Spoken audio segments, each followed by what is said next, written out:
Hello, bienvenue dans ce nouvel épisode de Work With Me. Aujourd'hui, on va discuter de comment trouver ses premiers clients quand on lance un projet, comment trouver des personnes qui peuvent être intéressées par nos services ou comment faire connaître notre travail quand c'est quelque chose de plus artistique ou créatif.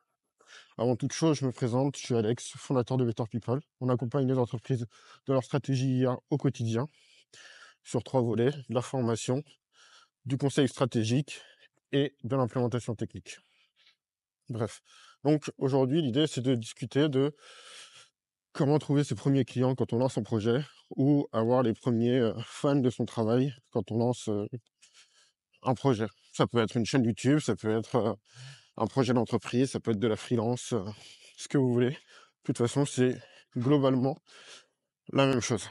Alors, plusieurs phases. Déjà, il faut savoir, quand on va lancer un projet comme ça, qui pourrait être intéressé et qu'est-ce qu'on pourrait dire à ces personnes.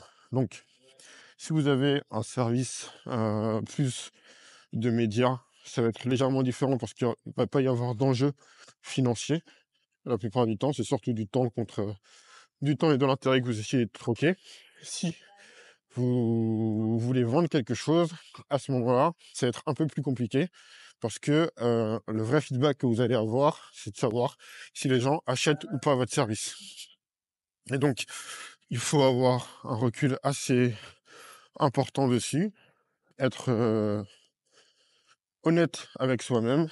Quelqu'un qui vous dit c'est bien mais qui n'achète pas, c'est pas un client et donc c'est pas quelqu'un qui aime vraiment ce que vous faites. S'ils aiment vraiment ce que vous faites et qu'ils en ont besoin, ils vont payer. Ok. Donc, essayez de trouver qui pourrait être client de votre solution. Donc, imaginons que vous soyez freelance web. Par exemple, vous avez appris à faire des sites web sur Webflow et vous voulez vendre des sites web. Donc, quel est le premier truc à se poser comme question? Première question à se poser, qui pourrait être intéressé pour avoir un site web? Deux catégories de personnes, ceux qui achètent déjà ce service ou ceux qui aimeraient bénéficier un jour de ce service. Dans ceux qui achètent déjà ce service, on peut retrouver toutes les personnes qui ont un site web euh, vieillot, pas à jour, pas actualisé. Et dans ceux qui achèteraient ce service pour la première fois, on peut trouver toutes les personnes qui n'ont pas de site web, par exemple. Une fois que vous avez fait un peu le constat de qui sont les personnes qui sont intéressées, essayez de travailler sur comment je leur fais une offre. Alors, qu'est-ce que c'est une offre? Une offre, c'est d'identifier pourquoi vous les contactez, quel problème ou quel problème vous essayez de résoudre pour eux, pourquoi jusqu'à présent ils ne l'avaient pas résolu, qu'est-ce qui fait qu'avec vous, ils vont pouvoir le résoudre, et après, des garanties pour asseoir votre crédibilité et, comment ça s'appelle, votre crédibilité et votre pertinence, grosso modo. Donc, c'est un peu les éléments que vous devez mettre dans votre offre.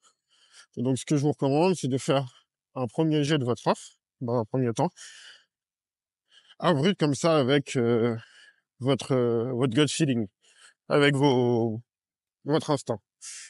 Ensuite, l'idée, ça va être de contacter des personnes qui sont dans votre cible.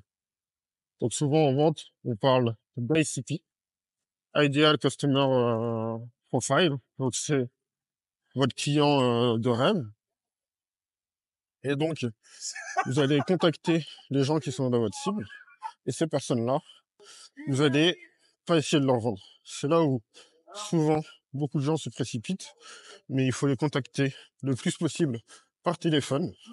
Il faut pouvoir parler aux gens, soit les rencontrer en physique, soit les avoir au téléphone pour pouvoir parler et avoir le temps de discuter avec eux, 15-20 minutes.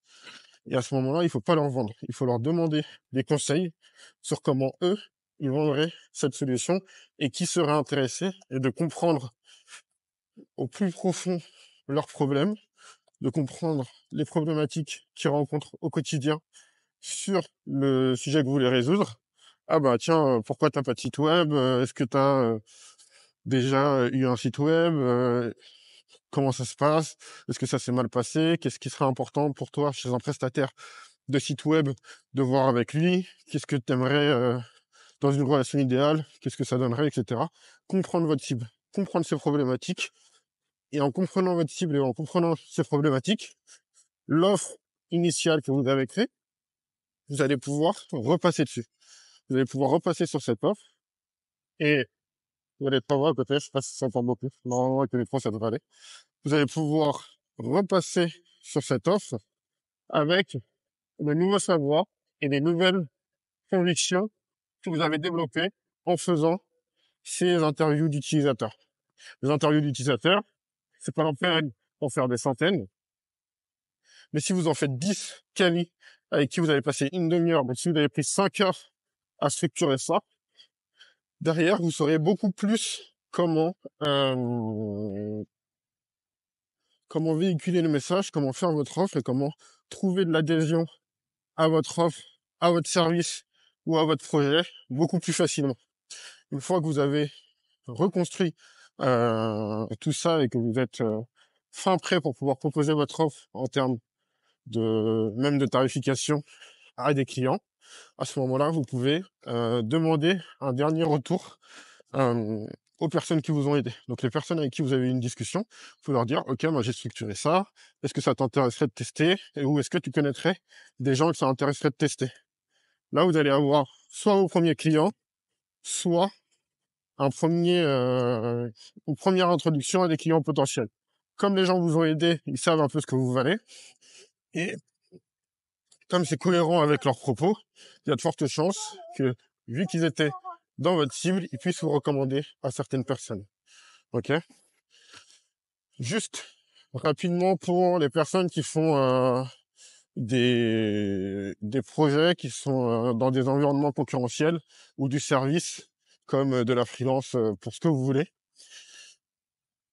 Ce que vous pouvez faire, c'est peut-être, en plus de ces interviews chez des clients potentiels, vous pouvez faire 2-3 interviews chez des freelances qui vendent déjà le service.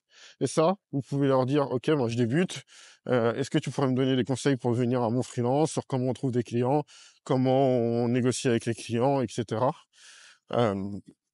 Et en fait, en faisant ça, vous allez aussi avoir des insights de quelqu'un qui fait le métier, qui le vend, et qui va vous permettre de gagner beaucoup de temps. L'autre truc que vous pouvez faire, si jamais vous vendez des choses beaucoup plus accessibles, beaucoup plus abordables, vous auriez pu être vous-même client, c'est d'aller voir justement des sociétés qui vendent la même chose que vous. Chez ces sociétés, être client, faire tout le parcours d'achat, et essayer d'être tatillon sur plein de points pour voir comment les commerciaux, le marketing ou le tunnel de vente vous redirigent vers le closing définitif. Donc, le passage à l'achat. Au moment où on vous demande votre carte bleue ou qu'on vous envoie un devis, vous vous rétractez et puis comme ça, vous n'avez pas dépensé beaucoup d'argent. Voilà. J'essaye de reprendre des formats un peu plus courts dans les Wokuzmi, de rendre un peu plus dense. Donc, n'hésitez pas à me dire ce que vous en pensez. C'était Alex de Better People. Salut!